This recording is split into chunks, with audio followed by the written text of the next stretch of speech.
Dear student, welcome you to Stuti Academy.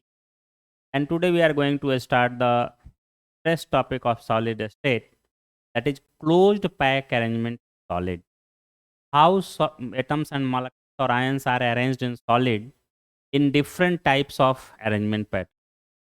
तो हम लोग क्लोज्ड पैकिंग पढ़ना चाह रहे हैं, क्लोज्ड पैकिंग ऑफ सॉलिड। देखो तो अगर वन डायमेंशनली देखा जाए, यहाँ पर हम लोग को इस बात का ध्यान रखना है, एटम हो या मॉलिक्यूल हो या आयन हो, एटम और आयन को सॉलिड हार्ड स्फीयर मान सपोज करना है। और जब इनके ईच अरेंजमेंट पैटर्न सॉलिड जब का फॉर्मेशन होगा तो एटम और आयंस कॉम्पैक्टली अरेंज्ड हो। Solid particle are compactly arranged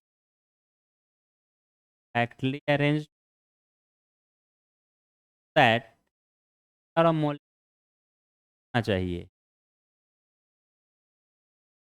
यही सॉलिड का हम लोगों ने क्राइटेरिया पढ़ा था।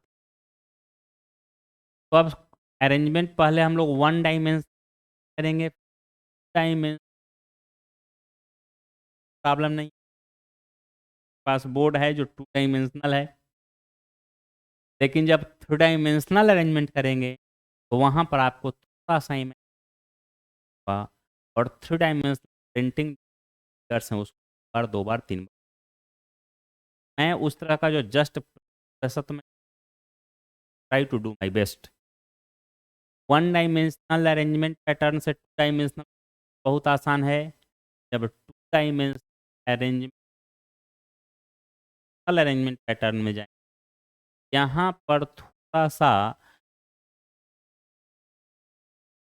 और फर्स्ट डे से ही मैं कह रहा हूँ, सॉलिड काफ़ी सिंपल होंगे, लेकिन जो क्वेश्चन स्ट्रक्चर से रिलेटेड क्रिटिकल क्वेश्चन हो, वहाँ some sort of image add to. अब इसमें जो करेक्ट इमेजिनेशन अप्लाई कर पाएगा क्वेश्चन बनाएगा, और जो करेक्ट इमेजिनेशन अप्लाई नहीं करेगा क्वेश्चन करना है। इमेजिनेशन एक एक करके हम लोग, अगर वन डायमेंशनल अरेंजमेंट पार्टिकल का कर रहे हैं, हमारे पास कोई ऑप्शन नहीं है। एटम या मॉलिक्यूल या आयन को एटम क्या कर देना है, अरेंज कर देना है, that arrangement living behind minimum intermolecular of हेट्रिक्स, मिनिमम इंटरमोलेकुलर स्पेस। और इंटरमोलेकुलर स्पेस कम हो, एटम और एटम क्या होना चाहिए, फिजिकल टच होना। इंटरमोलेकुलर हाँ, वही सजेस्ट कर रहा है हम लोग, there must touch between particle. और देखिए फिजिकल टच। अब इस पार्टिकल को अगर 2 डायमेंशनल अरेंजमेंट पैटर्न में बदलना चाहते हैं, डायमेंशन पैटर्न में बदलने के 2 ऑप्शन हैं। एक तो ऑप्शन है कि फर्स्ट एटम के लेयर के ऊपर ही एटम का लेयर के ऊपर third layer and so on. और नहीं तो दूसरा ऑप्शन है, फर्स्ट लेयर जो आपने बनाया, फर्स्ट लेयर में जहाँ था वहाँ से आइटम, फर्स्ट लेयर था वहाँ से, और फिर थर्ड लेयर पर कहाँ रखिए, सेकेंड लेयर के पर थर्ड लेयर का रखिए। इस तरह का अरेंजमेंट पैटर्न ध्यान से समझ बनाना चाह रहा हूँ। वन डायमेंशनल अरेंजमेंट पैटर्न में वो ऑप्शन में एक फर्स्ट लेयर के एटम के ऊपर ही से,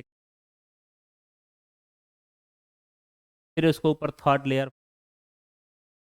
लेकिन दूसरा ऑप्शन है, फर्स्ट लेयर का जो वैकेंट स्पेस, जो वैकेंट स्पेस है, यहाँ पर अगर एटम लाइन को रखा जाए, डिफरेंट शेप मिलेगा। कैसे, फर्स्ट लेयर में आपने एटम कॉम्पैक्ट अरेंज किया, ऑलमोस्ट साइज से रखना है आप उसको। यह वन डायमेंशन था, एक्सिस। अब इस वन डायमेंशन अरेंजमेंट पैटर्न में बता रहे हैं। तो पहला तो ऑप्शन क्या है, एक तो हमारा वन डायमेंशन एटम एटम का अरेंजमेंट था,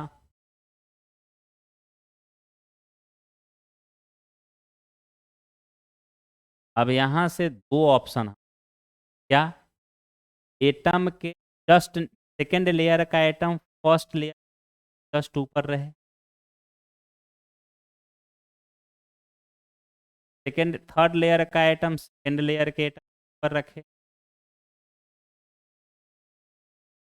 फोर्थ लेयर का atom third layer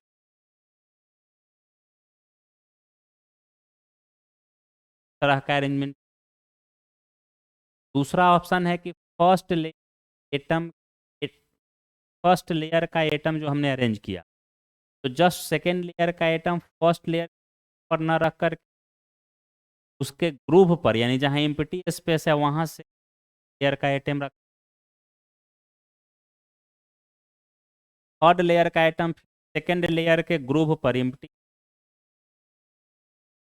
fourth layer का एटम थर्ड लेयर के ग्रुप पर रखा जाए। तो एम्प्टी स्पेस था, खाली जगह था, उस पर हमने रखा। एक ऑप्शन था एटम के ऊपर एटम को रखा, एक ऑप्शन था दो एटम के ऊपर एटम को। इसमें देखिए तो फर्स्ट लेयर के एटम के ऊपर सेकंड, सेकंड के ऊपर थर्ड, थर्ड के ऊपर फोर्थ, यानी हर लेयर का एटम का पोजीशन अलाइंड है। यानी जैसा अरेंजमेंट पैटर्न फर्स्ट लेयर का, वैसा ही पैटर्न सेकंड लेयर का, वैसा थर्ड लेयर का पैटर्न फोर्थ लेयर। इसलिए इसको हम लोग कहते हैं ए टाइप सॉलिड। क्या कहेंगे, ये टू डायमेंशन, तो एक्स एक्सिस था, एक्सिस वाई एक्स डायमेंशन। ये मान लो एक्स एक्सिस के अलॉन्ग था, हमने दूसरे एक्सिस के अलॉन्ग यानी वाई एक्सिस।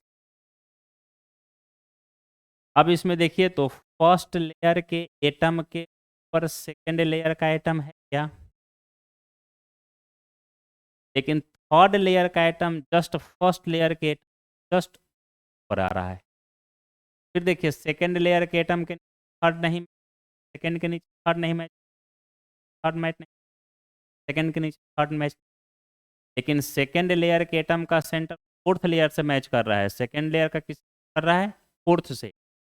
यानी का फर्स्ट लेयर से सेकेंड डिफरेंट, लेकिन फिर थर्ड क्या है, सेम, और सेकेंड से फोर्थ क्या है, सेम। यानी इसको हम लोग कहेंगे A B type solid, type solid. अब जरा ध्यान से देखिए, ये जो ए टाइप सॉलिड ले रहे हैं, अगर टू डायमेंशन क्लोज्ड पैकिंग अगर हम लोग करते हैं तब क्या सिनारियो आते हैं। ए टाइप सॉल्यूशंस का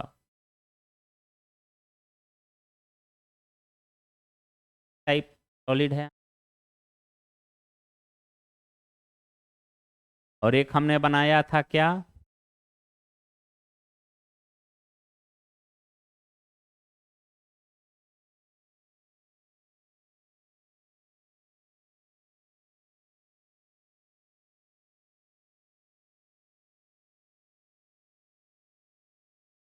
अगले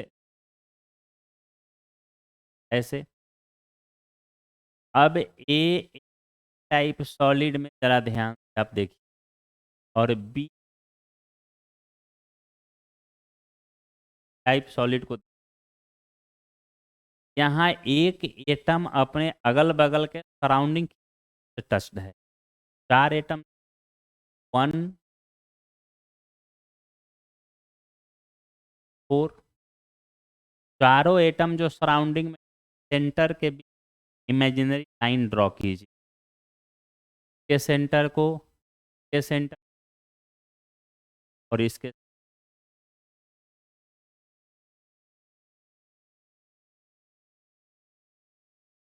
स्क्वायर का फॉर्मेशन को आप कलर से बना और बेटर अंडरस्टैंड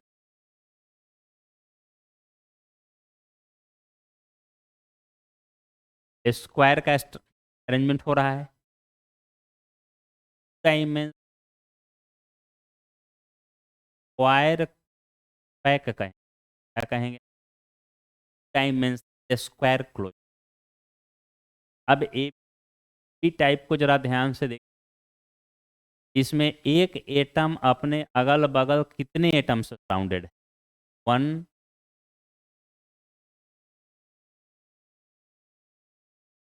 4 5। अब इस सभी एटम के सेंटर को इमेजिनरी लाइन से मिलाइए फर्स्ट थर्ड एटम का और 6 देखिए तो जरा इमेजिनरी लाइन से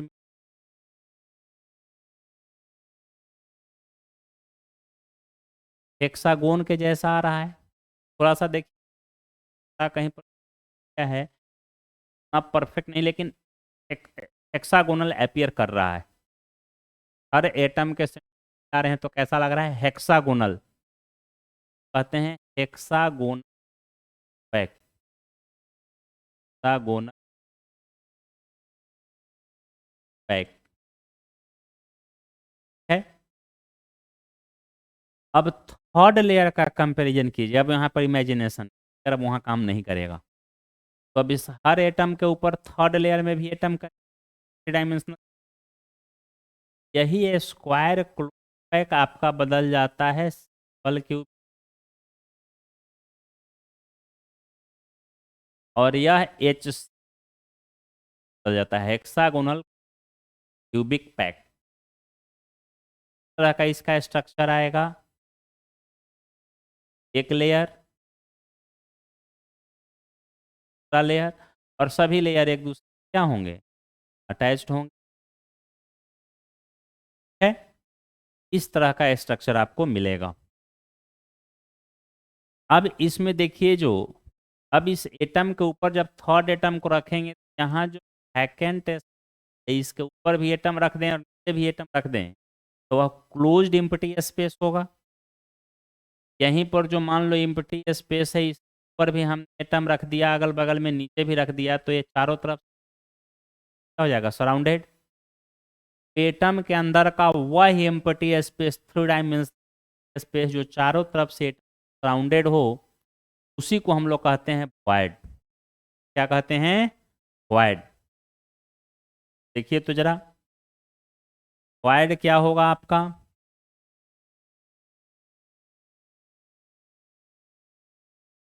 dimensional space present solid termed as void और यह वॉइड अरेंजमेंट पैटर्न के पर दो तरह का होगा हम लोग कहना या टेट्राहेड्रल वॉइड और दूसरा हम लोग नाम दिया ऑक्टाहेड्रल वॉइड। टेट्राहेड्रल वॉइड में जो इम्पेटेस हों टेट्रा उसको अगर सेंटर इमेजिन कीजिए अबाउट टेट्राहेड्रन कॉर्नर जो हो एटम मॉलिक्यूल और आयन हो स्पेस के टेट्राहेड्रल कॉर्नर पर और आयन होगा और इसके का बॉन्ड एंगल होगा 109 होगा 109। ऑक्टाहेड्रल वॉइड में क्या होंगे जरा ध्यान दीजिए एक प्लेन में और दूसरा प्लेन एटम और इसको इमेजिनरी लाइन से तो अगर यह एक प्लेन का फॉर्मेशन कर रहा है अगर एक प्लेन के ऊपर है तो दूसरा एक प्लेन के नीचे है फिर से समझिए एक तो ये प्लेन के ऊपर सेकेंड लेयर में भी क्या है, 2 एटम और एक प्लेन के नीचे।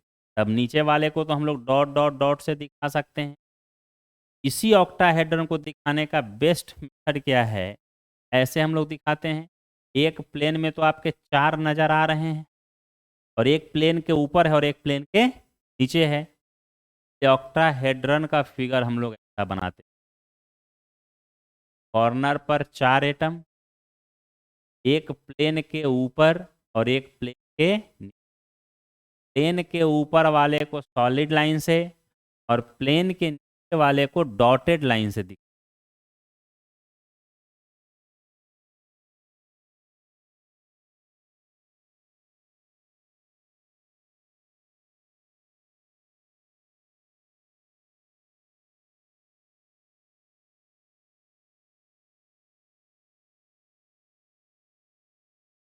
चार एक प्लेन पर और दूसरा प्लेन के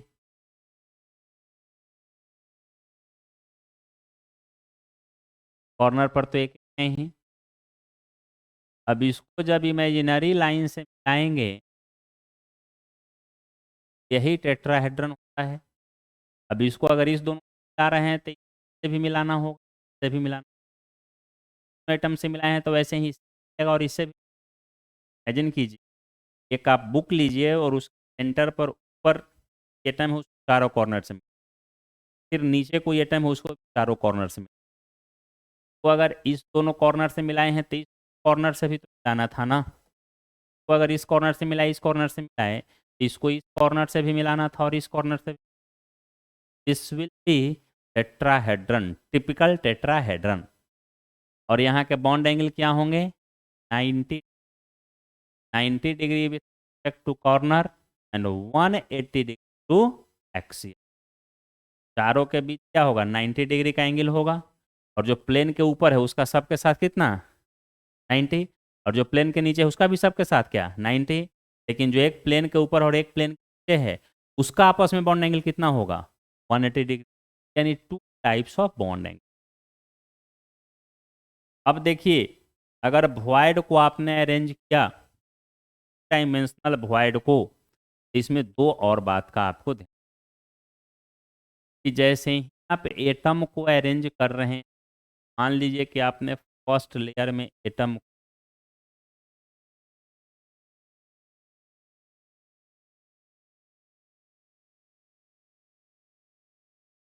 सेकेंड लेयर में भी, थर्ड लेयर में भी। अब सेकेंड लेयर के एटम के अरेंजमेंट का हमारे पास देखिए 2 ऑप्शन। एक तो हम ऐसा कर सकते हैं, ए बी टाइप कर रहे हैं तो जस्ट 2 एटम के सेंटर पर हम थर्ड एटम, सेकेंड लेयर का एटम रखें। फिर इसके सेंटर जहाँ 2 एटम मिल रहा है वहाँ थर्ड लेयर और वहाँ थर्ड लेयर। देखिए तो 3 एटम नीचे और 3 एटम ऊपर, ये जो वॉइड आपका बना वह ऑक्टाहेड्रल वॉइड बना। लेकिन अगर कोई ऐसा कर रहा है कि जस्ट इस स्पेस के ऊपर ही एटम को रख दे सेकेंड लेयर में, तो फिर यह जो वॉइड बनेगा उसमें एटम तो व्हाइट से देखिए बैकग्राउंड में, और एक एटम जो हमारा पिंक है वो ऊपर। यानी यह जो वॉइड बनेगा वह क्या बनेगा, टेट्राहेड्रल। अगर एन स्पेस का कॉम्पैक्ट अरेंजमेंट किया गया है, अगर एन स्फेयर का कॉम्पैक्ट अरेंजमेंट किया गया है, तो उसमें टोटल नंबर ऑफ वॉइड्स कितना स्फेयर आप रखेंगे उतना ही ऑक्टाहेड्रल वॉइड बनेगा और टेट्राहेड्रल वॉइड बनेगा 2n। यानी टोटल नंबर ऑफ वॉइड आपके क्या हो जाएंगे, 3n। तो काफ़ी इंपॉर्टेंट है, इसको क्या ही करके लिखेंगे आप लोग। If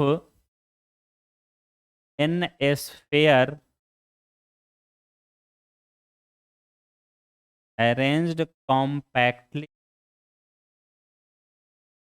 then total number of void, total number of void formed in, out of which out of which n sphere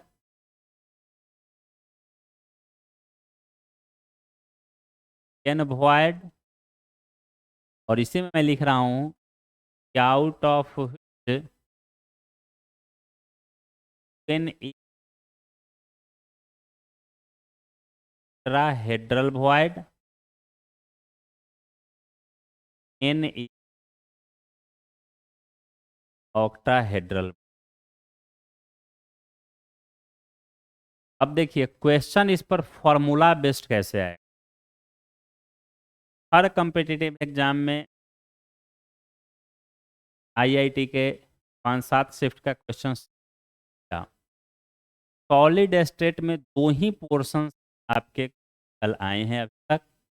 एक तो आपका फॉर्मूला जो equal to Z M N A by L cube आया, और नहीं तो दूसरा फॉर्मूला बेस्ड दे देगा कि एटम एक्स कहाँ है, एटम वाई कहाँ है, सॉलिड का फॉर्मूला। तो उसके लिए आपको इस बात का हमेशा ध्यान रखना होगा कि अगर एन स्फीयर अगर अरेंज कर रहे हैं, कॉम्पैक्टली अरेंज कर, n sphere arranged compactly, then total number of void form will be 3n, out of which 2n यानी twice the number of sphere will be tetrahedral void and equal number of octahedral void as many as a sphere are used in a compact array। अब जैसे question देखिए क्या पूछ सकता है। Question रहेगा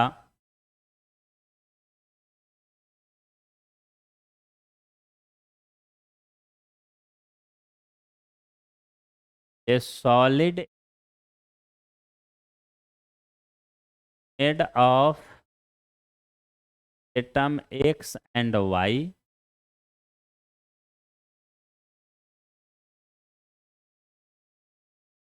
atom x occupy the corner and s center of Q, corner and of Q, and atom y occupy the third portion of tetrahedron। Typical question इस x और वाई एटम के कॉम्पैक्ट अरेंजमेंट सॉलिड बना।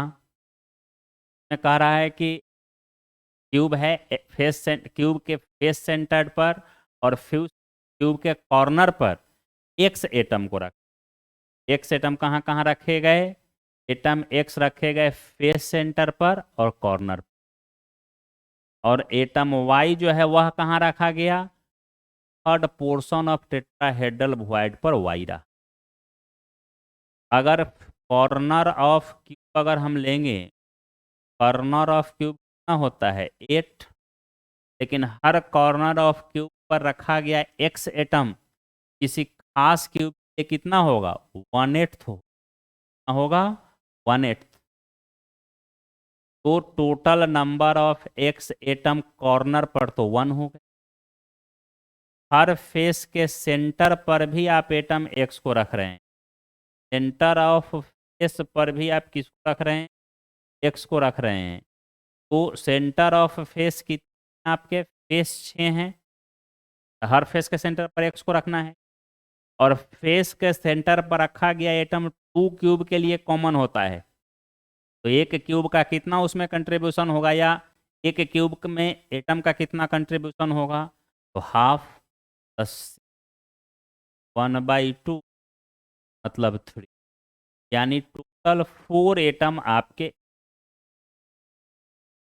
अब कह रहा है कि y जो है वह टेट्राहेड्रल वॉइड के थर्ड पोर्शन पर, अभी टेट्राहेड्रल वॉइड पर नहीं। तो अगर 4x को मिलाकर के कॉम्पैक्ट स्फीयर बनाया गया तो नंबर ऑफ टेट्राहेड्रल वॉइड्स कितना रहा होगा, number of tetrahedral void will be equal to twice the number of sphere arranged compactly, arranged compactly the number of tetrahedral void हमारा आया कितना 8, 4 एटम था तो 4 8। अब वाई एटम कितना है, सभी टेट्राहेड्रल वॉइड पर नहीं है, टेट्राहेड्रल वॉइड के थर्ड पोर्शन, टेट्राहेड्रल वॉइड के थर्ड पोर्शन पर है।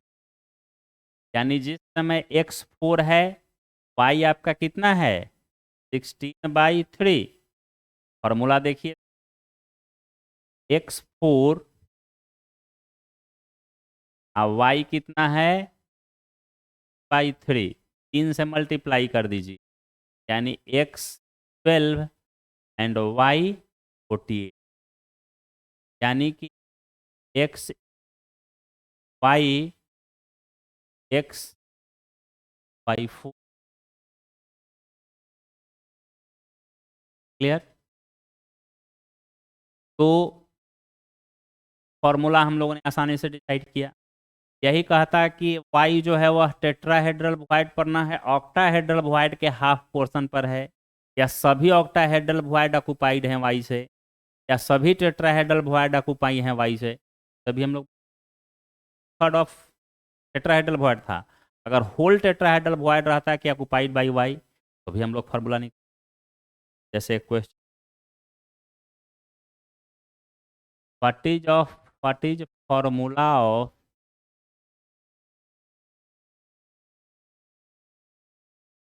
Solid some at corner of cube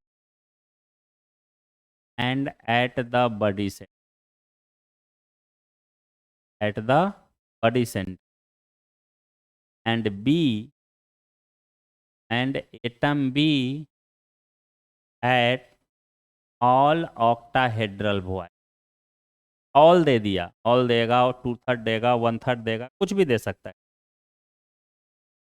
ये एटम कहाँ कहाँ है, सभी ऑक्टाहेड्रल वॉइड पर हैं, और एटम ए कहाँ कहाँ है, कॉर्नर और बॉडी सेंटर इसका। तो क्यूब के कॉर्नर पर अगर हमारे एटम ए हैं, तो क्यूब का कितना कॉर्नर होगा 8, और हर एटम कॉर्नर पर जो एटम है उसका 1/8 ही एक क्यूब के लिए कंट्रीब्यूटेड होगा। यानी एटम ए का वैल्यू आपका कितना आ गया 1, जो सभी कॉर्नर पर थे। और एक कह रहा है कि बॉडी सेंटर पर है, बॉडी सेंटर का एटम होल एंड सोल उसी क्यूब का होता है, तो किसी एडजेसेंट का शेयरिंग नहीं होता है, they are not common for other cube. तो total number of atom A आपके कितना हो गए 1 + 1। अब बी देखिए तो कहाँ कहाँ है भाई, ऑक्टाहेड्रल वॉइड पर है। तो अगर जितना स्फीयर मिलकर के सॉलिड का फॉर्मेशन कर रहा है, वॉइड उतना ही होगा ऑक्टाहेड्रल, और टेट्राहेड्रल उसका दुगना, और टोटल वॉइड 3 गुना, 3 times. The octahedral void will equal to number of sphere arranged compactly, that is equal to 2।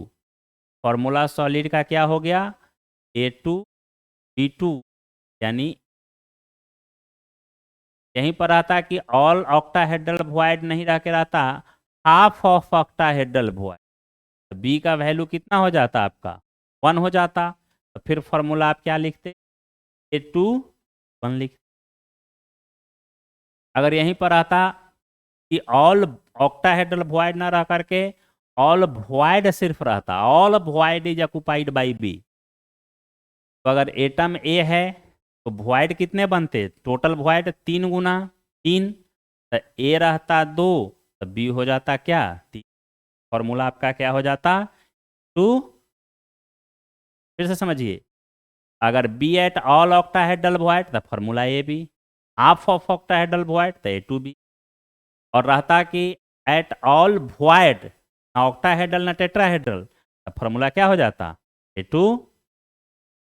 अगर रहता कि all tetrahedral void, B at all tetrahedral void, तो टेट्राहेड्रल वॉइड कितना बनता इसका दुगना, यानी 2 का दुगना कितना, 4।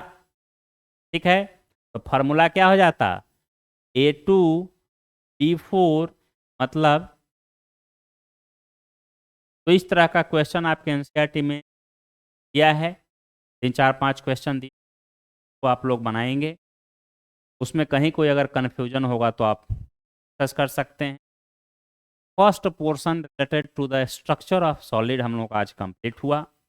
इसमें हम लोगों ने पढ़ा cubic close pack, hexagonal closed pack, criteria of unit cell, पल cubic, body center, face center, हमने पैकिंग डाला, डेंसिटी का फार्मूला ड्राइव किया, और क्लोज्ड पैकिंग स्ट्रक्चर 1 डायमेंशनल कैसे अरेंज, 1 डायमेंशन डायमेंशन बदलने में ऑप्शन थे, फिर 2 डायमेंशन, जब 3 डायमेंशन बदल रहे हैं तो ऑप्शंस आ रहे हैं। और उसके बाद हम लोग देखा कि कंपाउंड का अगर स्ट्रक्चर दिया हुआ हो और उस स्ट्रक्चर पर एटम का पोजीशन लोकेटेड हो तो कैसे उस फॉर्मूला, राइट। तो इस तरह से आपके इस फर्स्ट पार्ट सॉलिड स्टेट के कंप्लीट हो गए। सबसे इम्पोर्टेंट हम लोग पढ़ा, पहला तो पढ़ा कि यूनिट सेल के क्या क्राइटेरिया होते हैं, सेल होंगे, सेल के क्राइटेरिया क्या होंगे। दूसरा हम लोगों ने पढ़ा क्यूबिक सेल है, सेल है, क्यूबिक सेल के कितने ट्रेविस लैटिस होंगे, क्यूबिक सेल के ट्रेविस लैटिस होंगे, पहला क्या, पल क्यूबिक, दूसरा क्या, बॉडी सेंटर्ड क्यूबिक, और तीसरा face centred cubic. Next topic हम लोगों ने पढ़ा परसेंटेज पैकिंग इफिशिएंसी, और यह परसेंटेज पैकिंग पल क्यूब के लिए आया 52% राउंड अबाउट, बॉडी सेंटर्ड के लिए आया 68% राउंड अबाउट, और एफ के लिए आया 64, एफ सी आया 7।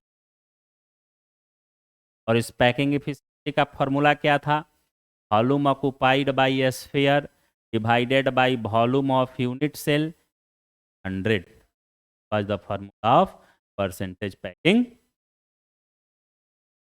दूसरा इंपॉर्टेंट फार्मूला हम लोगों ने पढ़ा density of unit cell equal to ZM LQ_NA, जहाँ पर M molar mass of sphere था, NA एवोगाद्रो नंबर था, L साइड लेंथ था, और Z क्या था, number of atom per unit. Z क्या था, number of atom per unit.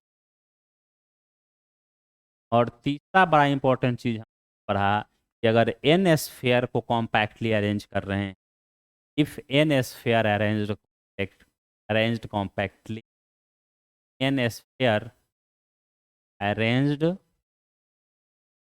Compactly, it will form